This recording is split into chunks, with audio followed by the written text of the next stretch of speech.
Assalamualaikum warahmatullahi wabarakatuh. Waalaikumsalam warahmatullahi wabarakatuh. Bismillahirrahmanirrahim. Alhamdulillahi rabbil alamin. Wal 'aqibatu lil muttaqin. ولا عدوان إلا على الظالمين والصلاة والسلام على أشرف الأنبياء والمرسلين سيدنا ومولانا محمد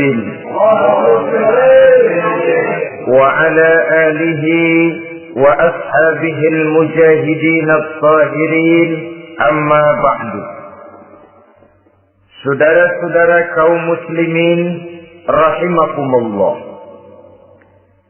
Salah satu kelebihan makhluk bernama manusia, yaitu bahwa Allah Subhanahu wa ta'ala menghiasi hidup manusia ini dengan syahwat atau yang lazimnya kita sebut sebagai hawa nafsu.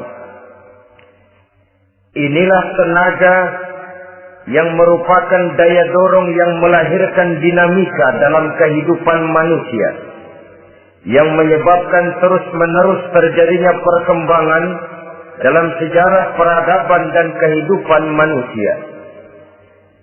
Hawa nafsu bisa melambungkan seseorang kepada puncak kejayaan, dan hawa nafsu dapat menenggelamkan seseorang ke dasar jurang kehancuran yang paling dalam. Pada surah Ali Imran ayat 14, Allah Subhanahu wa ta'ala berfirman, A'udzu billahi minasy syaithanir rajim. Zuyyina lin-nasi hubbus syahawati minan nisa'i wal banin wal qanatiril muqantarati minadh dhahabi wal fiddah wal khairil musawwamati wal an'ami wal harth.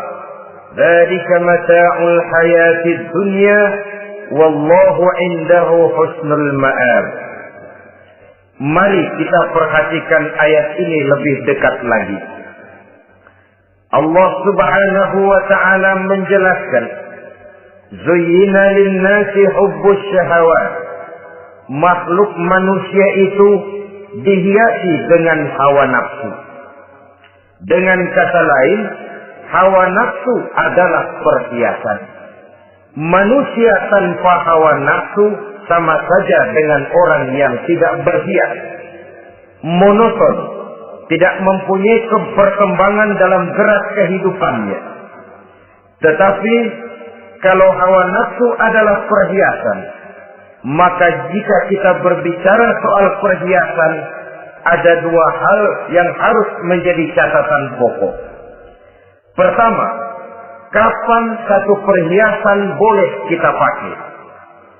Yang kedua, di mana perhiasan itu harus kita pakai?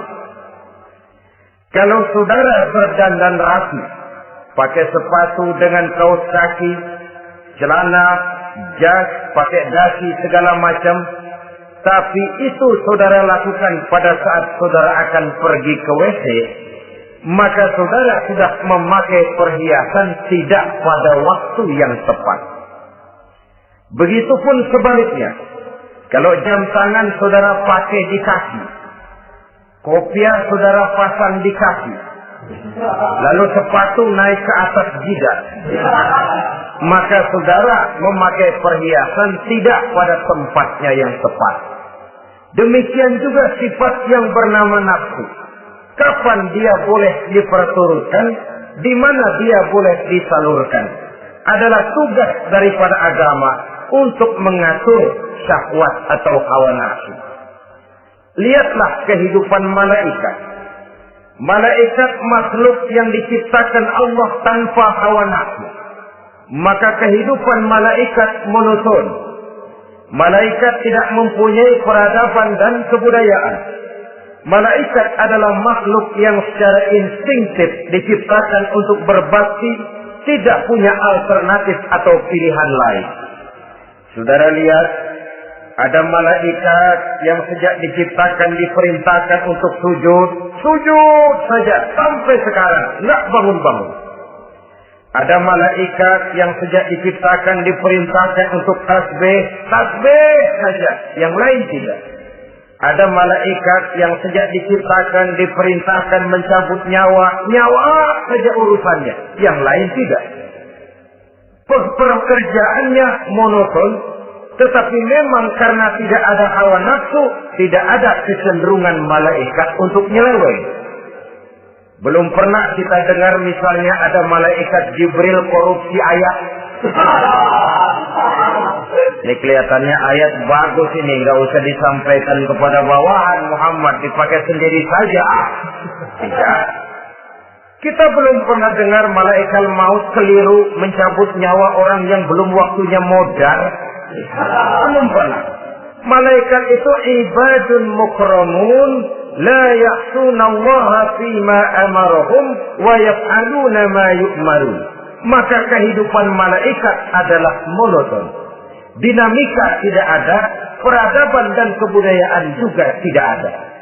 Andai kata bumi dan seluruh isinya diserahkan kepada malaikat untuk mengisinya, barangkali saudara tidak akan pernah kenal jembatan Semanggi, saudara tidak akan pernah kenal Monas, gedung-gedung bertingkat, gedung-gedung pencakar langit. Semua yang menggerakkan itu adalah karena manusia mempunyai hawa nafsu. Nah, kemudian pada kalimat berikutnya Allah memberikan rincian. Apa nafsu kepada apa yang paling menonjol dalam kehidupan manusia itu? Pertama, minan nisa, hawa nafsu kepada perempuan. Ini tentu yang ditujukan laki-laki. Dimanapun saja makhluk bernama laki-laki, kalau dia normal, tidak impoten, mesti suka kepada perempuan.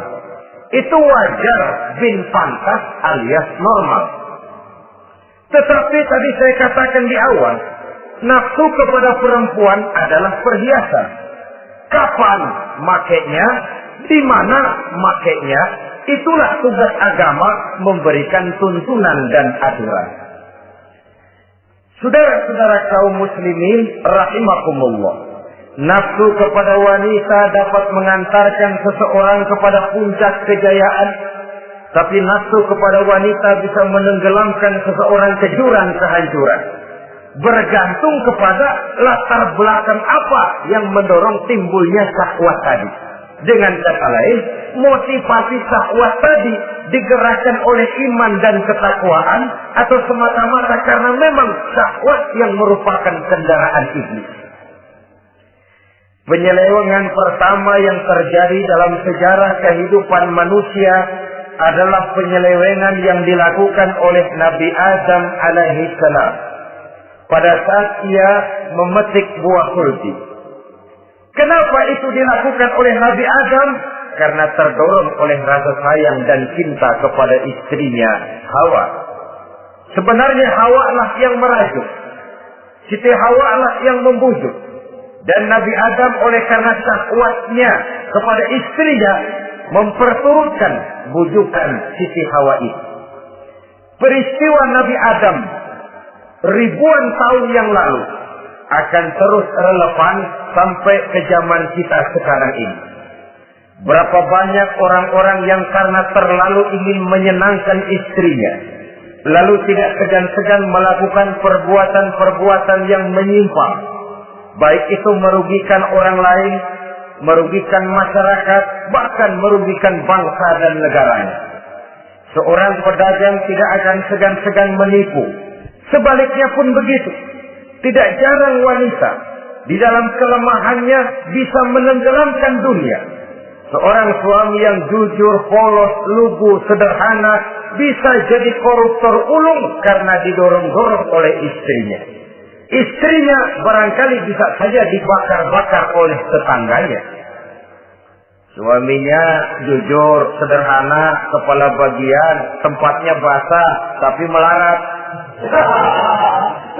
Istri rupanya tidak sabar melihat gaya hidup yang makin konsumtif, persaingan yang makin tajam, suaminya dikipas-kipasin. Kata istrinya, bang, tetangga sebelah kita lakinya pegawai kecil, bang, tapi gelangnya kayak velg beca. Abang ini kepala bagian tidak bisa membelikan saya macam itu, percuma lah. Kata suaminya, ya bagaimana, mau gaji saya cuma segitu-gitunya. Ya namanya kepala bagian, apaan, kayak sahabat dulu. Kalau sudah berpikir ke arah ini, artinya sudah nifasi suaminya untuk melakukan tindakan yang tidak wajar. Saudara-saudara kaum muslimin rahimakumullah, sejak zaman klasik sampai kepada zaman kita sekarang ini, kita melihat kecenderungan syahwat kepada wanita ini. Julius Caesar yang katanya gagah perkasa ternyata tunduk di bawah kaki Cleopatra. Napoleon Bonaparte, the Lion of Europe, singa daratan Eropa, luas kekuasaannya, gagah perkasa tentaranya, kepada siapa dia tunduk? Ke bawah kakinya Margaret Josephine. Demikianlah di zaman kita sekarang, kita melihat di Jepang, betapa Perdana Menteri Uno didesak mengundurkan diri dari jabatan Perdana Menterinya oleh karena terlibat skandal dengan geisha.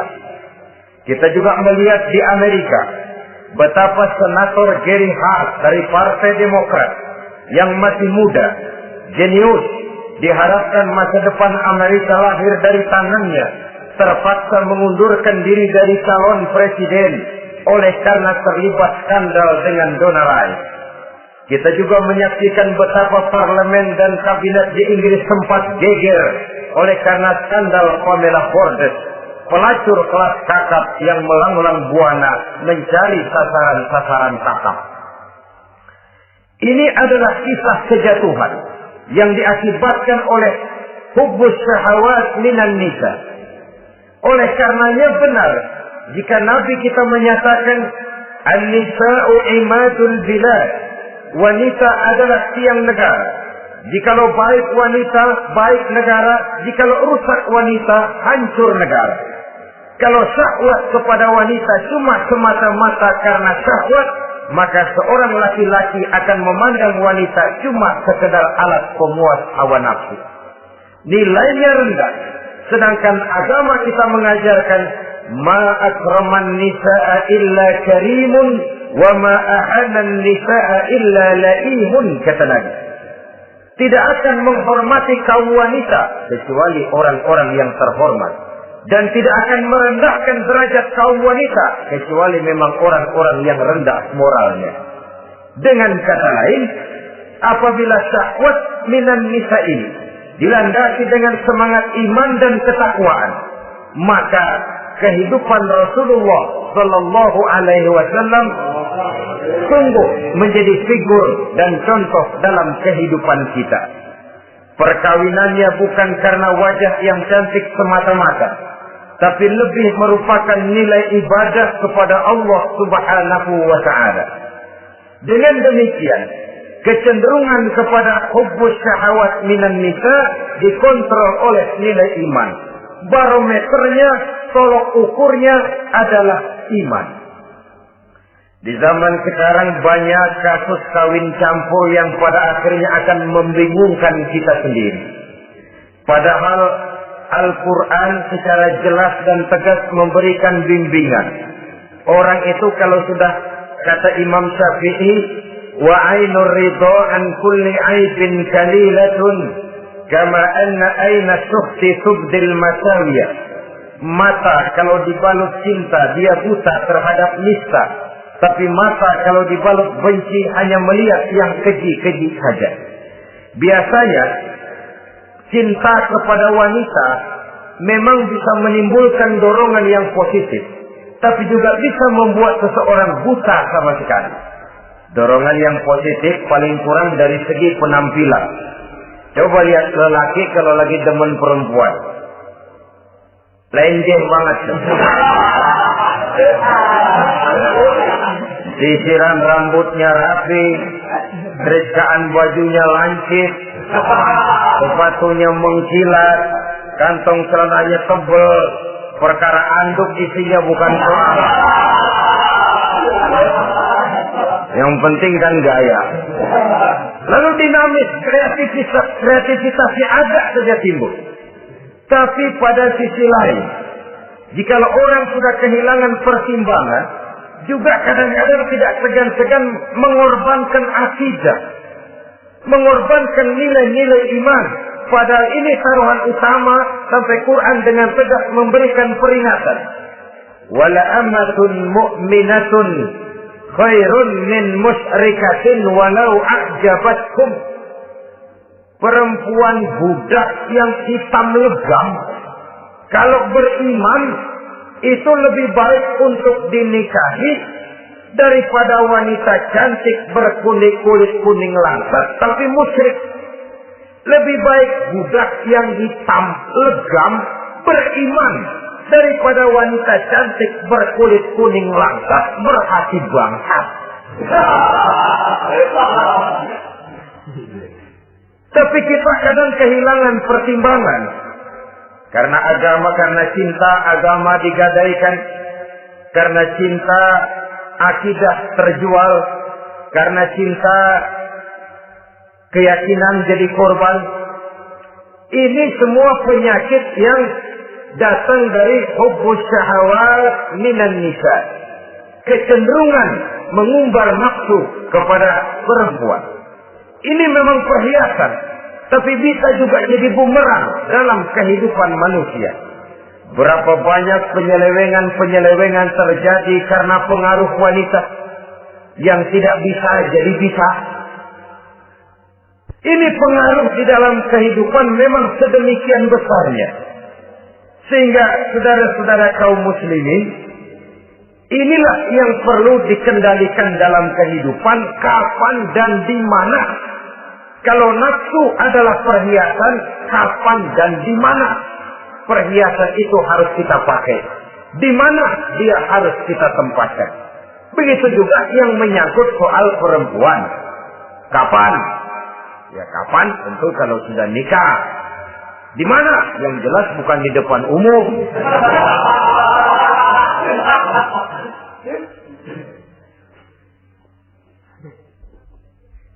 Ini nafsu yang pertama, minan nisa.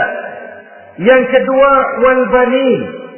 Dihiasi juga manusia dengan kecintaan kepada banin. Makna banin di sini al-aulad, anak-anak laki.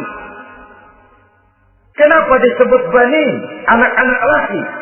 Karena pertama, sering anak laki itu lebih jadi kebanggaan buat orang tuanya ketimbang anak perempuan. Sebabnya apa? Pertama, faktor nasab. Silsilah lebih kuat kepada laki-laki ketimbang perempuan. Yang kedua, faktor cita-cita. Orang tua kalau punya anak laki-laki, cita-citanya panjang. Nah, kau nanti jadi dokter ya. Nah, jadi insinyur ya. Nah, jadi pilot ya. Nah, jadi pengusaha ya. Nah, jadi presiden ya. Tapi kalau dia punya anak perempuan, paling, ya, nak, mudah-mudahan nanti kamu dapat jodoh orang baik, nak. Dapat jodoh orang soleh.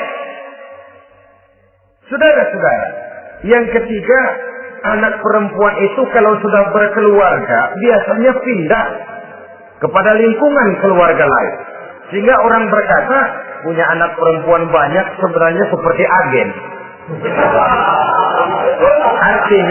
Artinya ada yang mau bawa, kan gitu. Ada yang minta, ambil. Ada yang berminat, buntel. Paling dia nengokin orang tuanya lebaran. Ya syukur kalau sebulan sekali atau seminggu sekali. Tapi minimnya kan lebaran. Dengan demikian dari garis nasab ini lebih kuat al-banin ketimbang al-banat. Manusia dihiasi dengan kecintaan kepada anak-anak. Sering karena terlalu cinta kepada anak, kita menjerumuskan anak. Terlalu sayang kepada anak, segala maunya kita perturutkan tanpa kendali dan kendala. Akhirnya sifat yang demikian itu malah mendorong anak untuk manja, tidak percaya kepada kemampuan yang dimilikinya, selalu mengandalkan kepada kebesaran, kemampuan daripada orang-orang yang dibanggakannya itu. Dan dalam kondisi demikian, kedewasaan dan tanggung jawabnya akan lambat berkembang. Maka Allah Subhanahu wa ta'ala memperingatkan bahwa harta dan anak bisa menjadi fitnah.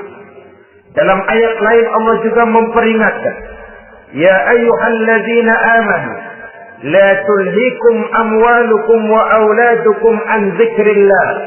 Wahai orang-orang yang beriman, jangan sampai hartamu dan anak-anakmu memalingkan kamu daripada mengingat Allah. Jangan sampai kesibukanmu kepada anak dan harta benda menyebabkan kamu sampai lupa mengingat Allah Subhanahu wa ta'ala.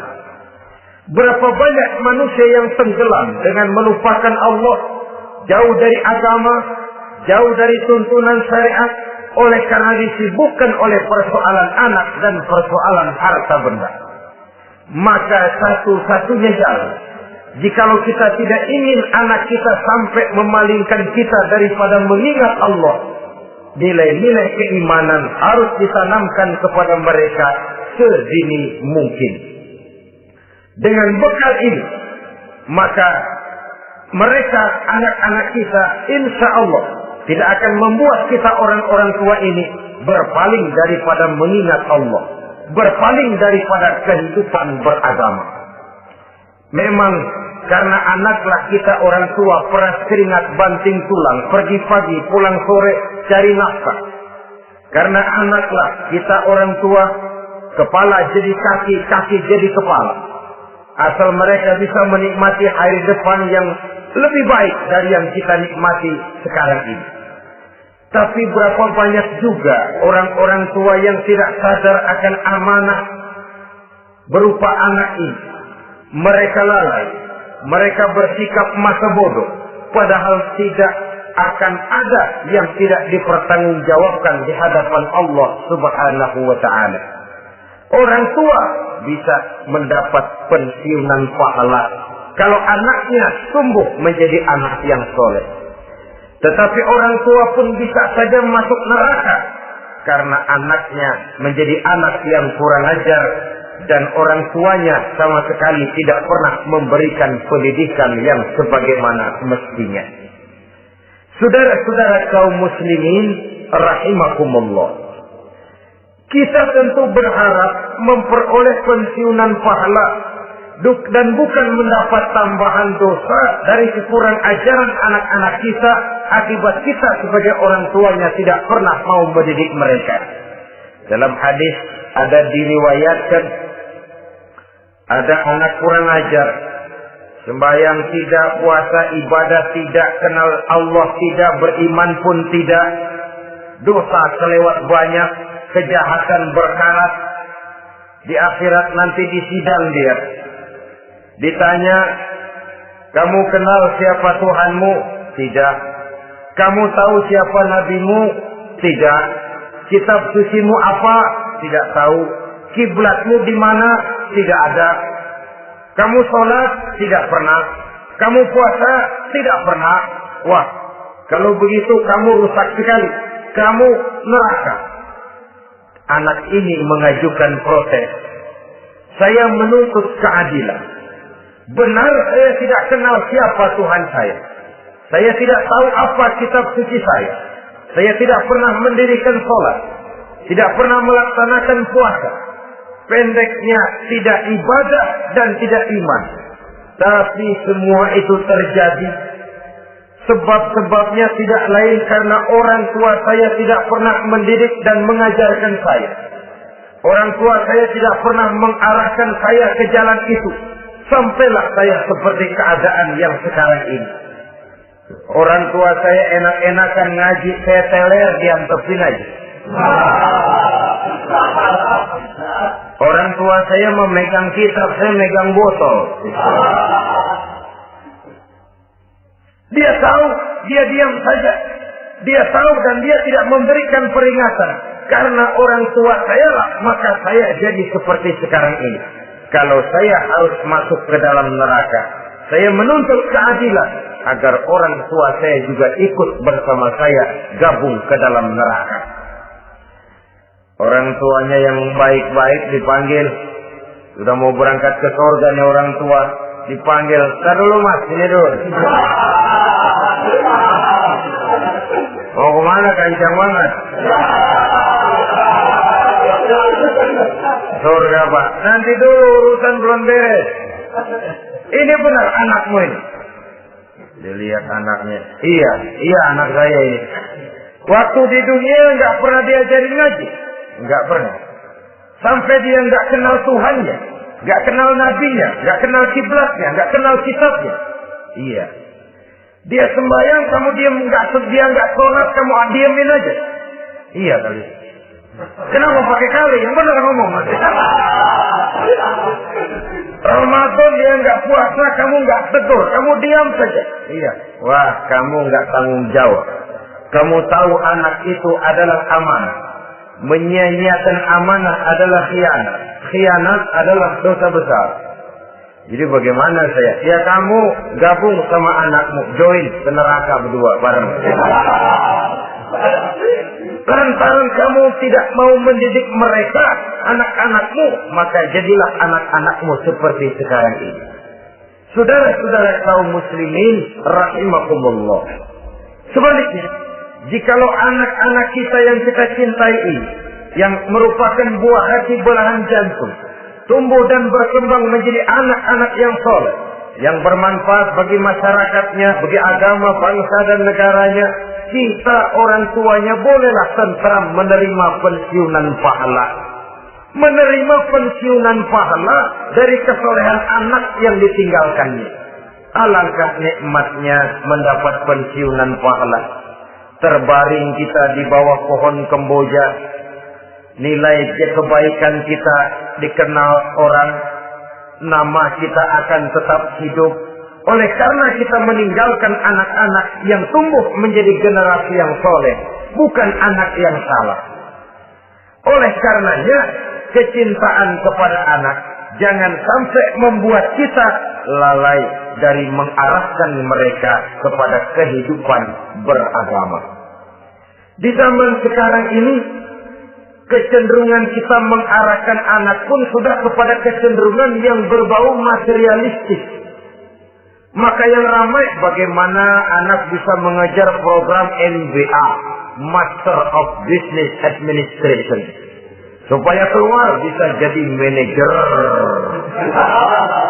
Bagaimana anak lalu kursus komputer, supaya keluar menjadi tenaga yang canggih di bidang komputer. Ya, kalau dia perempuan cantik, bagaimana dia bisa masuk Akademi Sekretaris and Management, supaya bisa jadi sekretaris. Atau bagaimana dia bisa masuk sekolah nyanyi, supaya nanti jadi penyanyi dengan tarik suara, uang lalu mengalir ke dalam kocek jutaan nilainya. Maka yang ramai pun hal-hal yang semacam itu. Dalam pada itu, pengajian, kursus-kursus keagamaan, tadi klub yang membicarakan masalah-masalah agama, ramainya kadang-kadang kalau bulan Ramadan, dianggap training center. Ya lumayan, daripada tidak sama sekali mah lumayan. Tapi dengan demikian ini kan merupakan bagian terpokok dari kehidupan manusia.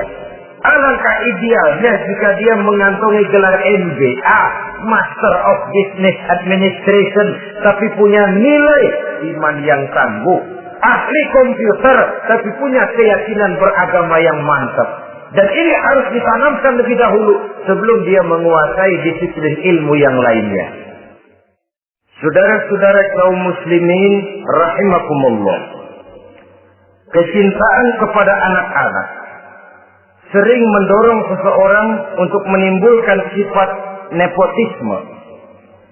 Segalanya serba garis keturunan. Sejak ia jalur birokrasi sampai ke dalam kehidupan sehari-hari, nepotisme ini bisa terlihat. Orang kehilangan kondisi objektivitasnya. Mampu atau tidak, soal lain. Bidangnya atau tidak, bukan soal. Yang penting masih ada hubungan keturunan. Maka timbullah tumpang tindih untuk sesuatu pekerjaan yang tidak sesuai dengan kemampuan dan keahliannya. Di desa-desa kita melihat masjid, ketua masjid bapaknya, bendahara anaknya, sekretaris mantunya, Bilal besannya, beduk engkongnya. Pokoknya asal masih ada garis keturunan masuk, tidak minggir. Ini pada akhirnya kurang menciptakan pemerataan kesempatan. Iyalah kalau profesinya, tapi kan jarang yang demikian itu. Kita boleh cinta kepada anak-anak kita, tapi jangan lalu mempergunakan posisi yang kebetulan kita gunakan untuk menempatkan anak-anak kita lebih dari kemampuan yang mereka miliki. Nepotisme yang lahir. Sehingga ini bukan saja tidak mendidik, tapi mengakibatkan terjadinya tumpang tindih. Tidak lagi berprinsip the right man on the right job, bahwa orang harus ditempatkan sesuai dengan keahliannya, tapi kita sudah berpikir subjektif. Ahli atau tidak ahli, asal masih berbau keturunan, ayo silahkan. Nepotisme yang akan lahir. Oleh karenanya, mencintai anak adalah sesuatu yang merupakan perhiasan di dalam kehidupan. Wajar, tetapi harus kita menempatkannya sesuai dengan semestinya. Ini yang kedua. Yang ketiga, nafsu yang menghiasi hidup manusia itu adalah nafsu kepada wal qanatiril muqantarati minaz zahabi wal fiddah. Al-qantarah ay al-malul katsir. Kecintaan, kesenangan, nafsu kepada harta benda yang banyak daripada emas dan perak. Ini tentu sesuai dengan situasi dan kondisi. Kecintaan untuk mengumpulkan harta benda yang sebanyak-banyaknya. Baik itu berupa emas, baik itu berupa perak. Ini cuma penyebutan beberapa jenis dari kecenderungan manusia kepada harta benda. Bukankah sering dikatakan orang bahwa manusia di dalam berhadapan dengan harta itu seperti meminum air laut. Makin diminum, makin kering tenggorokan, makin haus kita dibuatnya. Apabila watak ini kita perturutkan, maka manusia tidak akan pernah kenal puas, tidak akan pernah kenal cukup. Nabi kita memberikan peringatan. Lau anna libni Adam wadiyan min zahabin labtagha lahu masalisan wa la yamla'u jawfa ibni Adam illa turab. Andai kata manusia mempunyai dua buah ladang yang seluruhnya berisi emas, akan puaskah manusia? Tidak. Mereka akan cari ladang emas yang ketiga. Wala yamla'u jawfa ibni Adam illa turab. Sungguh mulut manusia ini tidak akan pernah penuh terisi kecuali kalau sudah disumpal dengan tanah. Artinya kalau sudah dia dipendam di liang lahat baru cukup. Tetapi sepanjang dia masih bergerak, masih hidup dan bernyawa, masih bisa berusaha dan berbuat, dia tidak akan pernah mengenal puas. Ini akan mendorong manusia terjebak kepada menghalalkan segala cara untuk mencapai tujuan. Yang penting kaya, kan begitu. Dan cepat. Sebab sekarang orang sering motong kompas. Yang penting kan cepat kaya. Soal cara, kalau jujur aja mah, sampai kapan mau kaya? Perkara itu renten, bukan soal. Perkara itu judi, tidak jadi masalah. Perkara itu korupsi menyangkut hak orang banyak, bukan soal. Yang penting cepat kaya. Dan anehnya lagi, tidak malu menumpuk kekayaan dengan cara yang tidak wajar. Ya kan orang hidup bermasyarakat tuh bisa dianalisa toh. Emang usahanya apa sih? Gajinya sebulan berapa sih? Kok bisa gitu-gitu bener sih? Dari mana sih? Secara langsung orang tidak berani bertanya, tapi dari mulut ke mulut akhirnya tersebar jadi rahasia umum. Si Ano kan punya Ano, dia Ano, Anonya seano.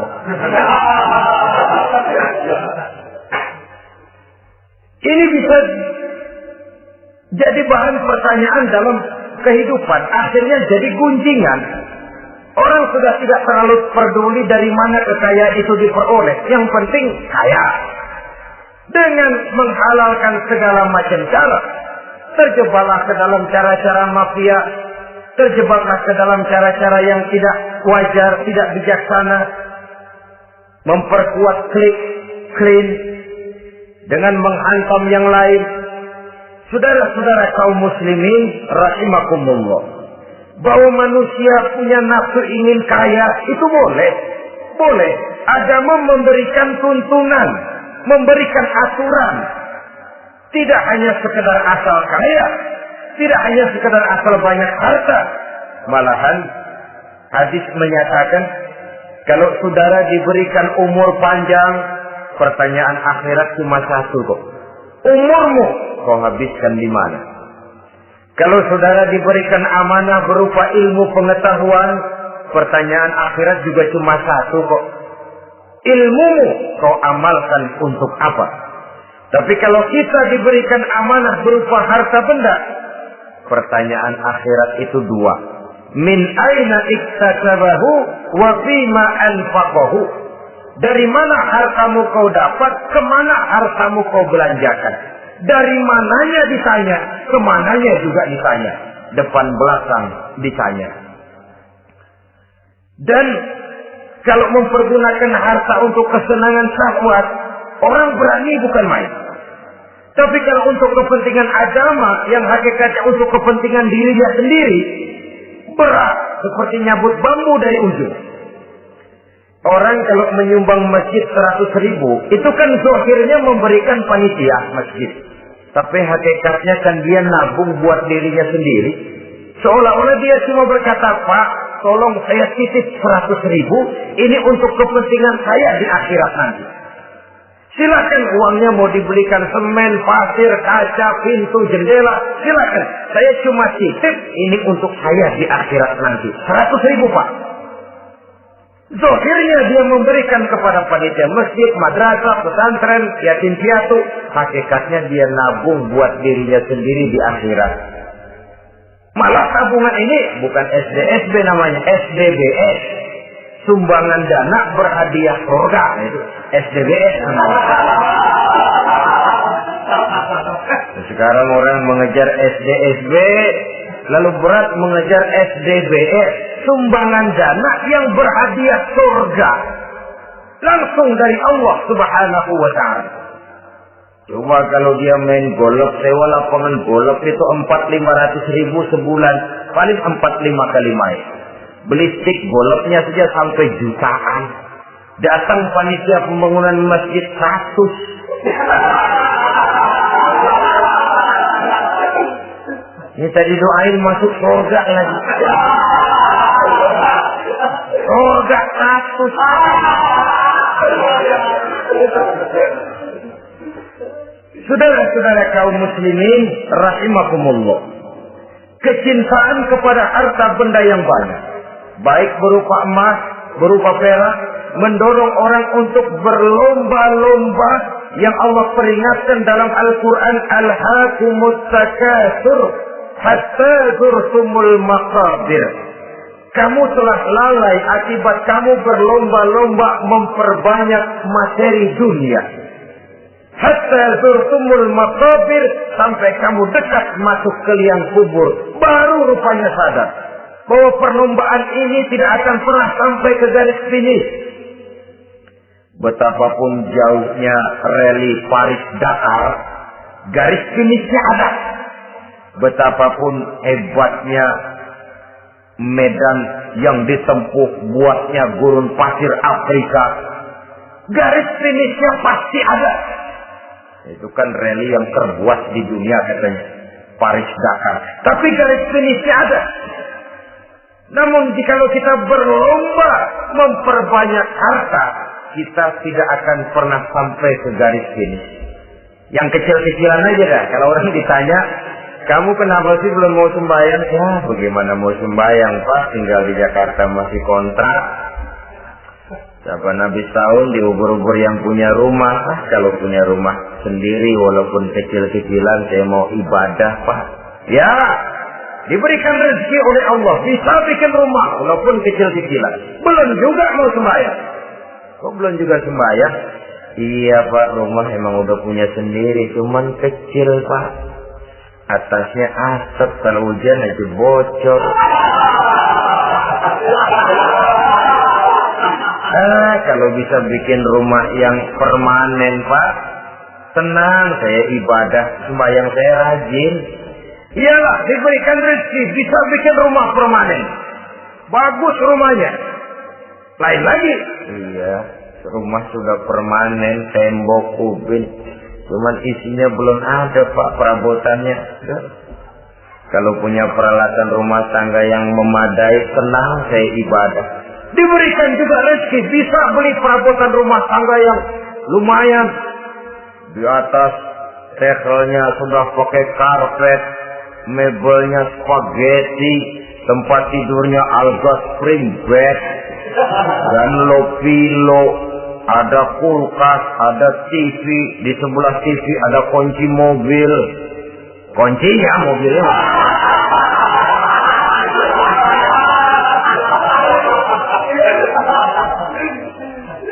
Bagaimana? Sekarang sudah cukup perabotan. Perabotan sudah ada Pak, cuman kendaraan belum punya ini. Kemana-mana masih ngukur jalanan. Kalau punya kendaraan enak, kemana-mana cepet Pak, mau ke masjid juga getap dah. Diberikan rezeki, bisa beli kendaraan. Lain lagi nanti. Sudah punya sepeda, pengen punya motor, kepengen punya mobil, kepengen punya pesawat terbang, pengen punya kapal induk. Sudah punya kebun, pengen beli sawah, sudah punya sawah, pengen punya gunung, sudah punya gunung, laut diborong. Perlombaan materi tidak akan pernah membawa kita ke garis finish. Karena sifatnya sangat abstrak, bahkan akan mendorong kita seperti gurita. Cenderung kepada penyakit tamak bin rakus alias serakah.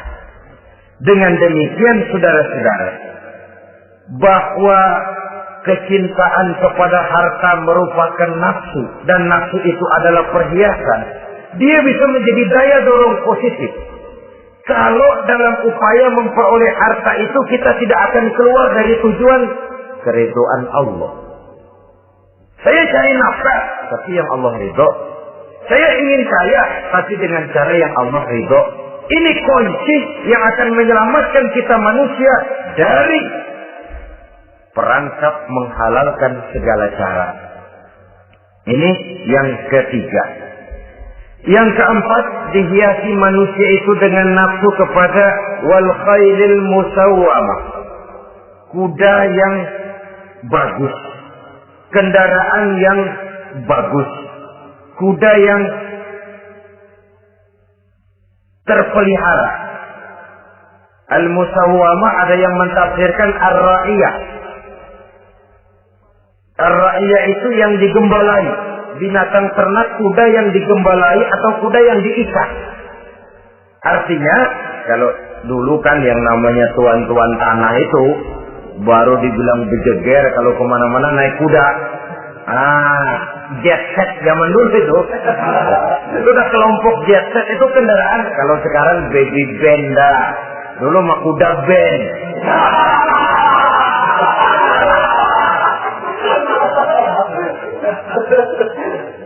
Manusia punya kecenderungan suka kepada kendaraan. Apalagi di zaman sekarang ini, wah, iklan-iklan itu kan sangat menggoda kita. Melayani segala macam bentuk penjualan. Ini lalu terangsang biar duit cekak. Kalau udah ngebaca itu, wah, berani banget dah.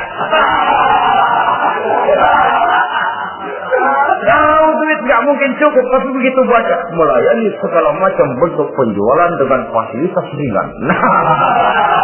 Jadi dah. Jadi juga punya mobil, jadi dah. Perkara utang itu bakal nyekek leher, bukan soal. Kasihan saudara-saudara kita di daerah-daerah yang terjebak kepada iklan-iklan merangsang yang akhirnya di luar kemampuan. Sehingga terjebak pada saat dia harus mengembalikan kredit, dia tidak mampu, barang disita, uang hangus, nyengir. Bekipak kembali tahlil. Habis arang besi binasa. Bahwa kita menginginkan kendaraan yang serba baik, silakan. Tiap akhir tahun ganti merek, keluar yang baru, ganti lagi. Itu kalau orang yang mampu. Buat kita yang tidak mampu, kenapa tidak bersyukur melihat yang lebih rendah di bawah kita? Alhamdulillah kita punya mobil, tangga kita cuma punya motor.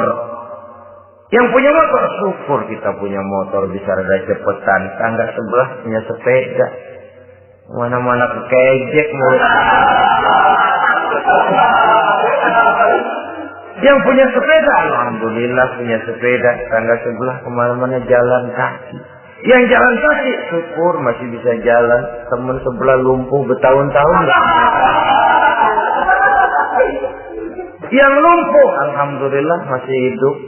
Tangga sebelah kemarin out, nggak balik lagi. Saudara-saudara, saya pikir menengok ke atas itu perlu supaya ada rangsangan kita untuk maju. Tapi menengok ke bawah pun juga lebih perlu agar kita mensyukuri yang ada dan tidak suudzon, tidak buruk sangka kepada Allah. Apa yang diberikan Allah kepada kita sekarang ini, itulah yang terbaik menurut Allah untuk kita.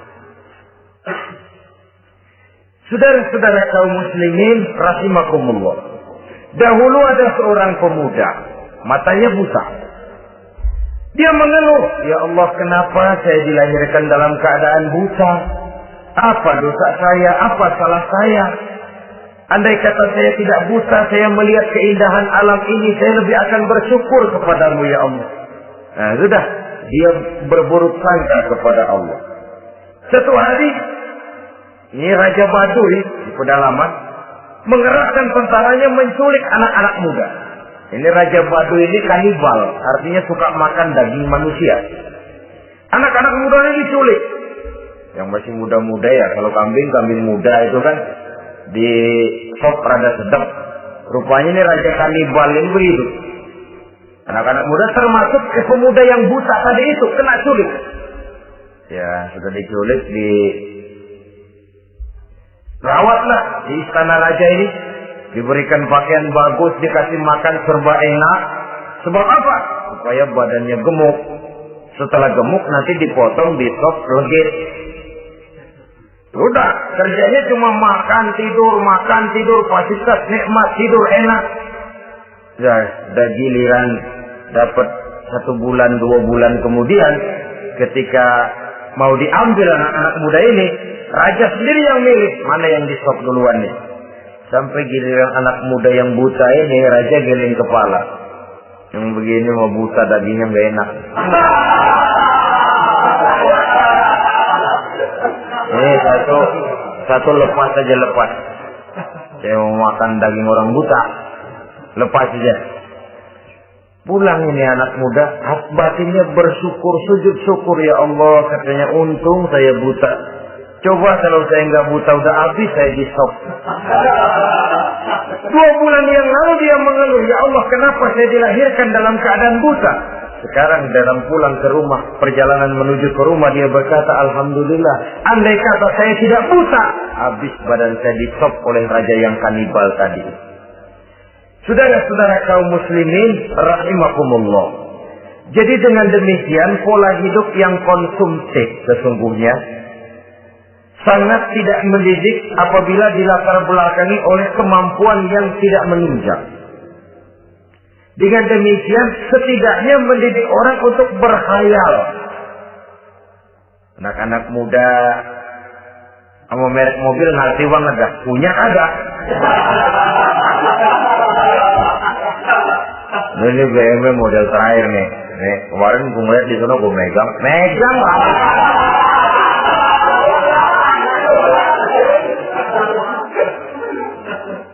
Tulul amal ini kalau tidak diimbangi dengan saluran yang positif, dia akan terjebak kepada penyakit sulul amal, panjang angan-angan.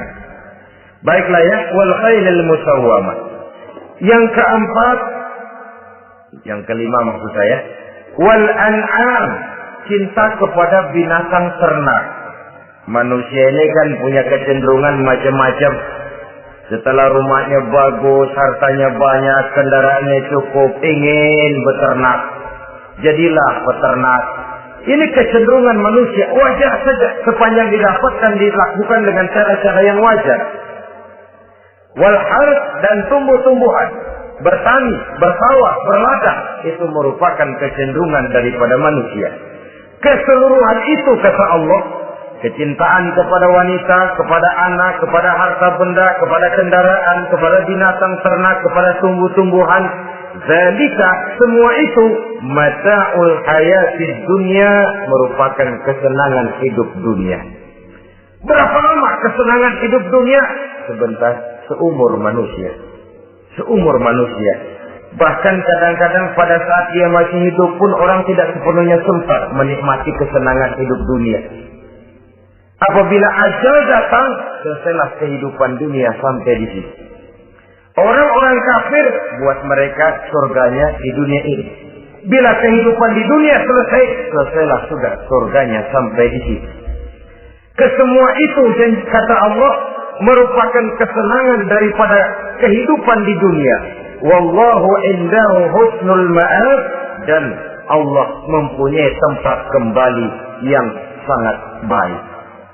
Nah, setelah Allah menjelaskan semua itu, pada ayat yang ke-15 Allah memberikan jalan keluarnya.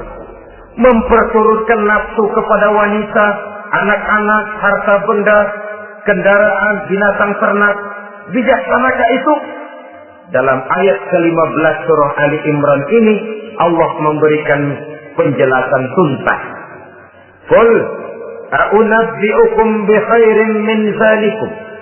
Katakan kepada mereka Muhammad, maukah kamu aku beri kabar yang lebih baik dari semua itu? Lebih baik daripada kesenanganmu kepada wanita, kepada anak-anak, kepada harta benda, kepada kendaraan dan sebagainya. Mau kamu aku beritahu yang lebih baik daripada semua itu? Jawaban tentu mau. Kalimatnya bukan ukhbirukum, a'unabbi'ukum. An-naba itu berita yang besar. Lain dengan al-khabar, itu berita biasa saja. An-naba, sehingga pembawa berita disebut nabi. Dari naba yang bi, pembawa berita yang benar. A'unabbi'ukum, maukah aku tunjukkan kepada satu berita yang benar-benar besar dan benar-benar lebih baik dari yang semua disebutkan tadi. Apa jalan keluarnya? Lillazina taqaw 'inda rabbihim jannatun tajri min tahtiha al-anhar. Bagi orang-orang yang bertakwa kepada Allah, mereka akan mendapatkan surga yang di bawahnya mengalir sungai.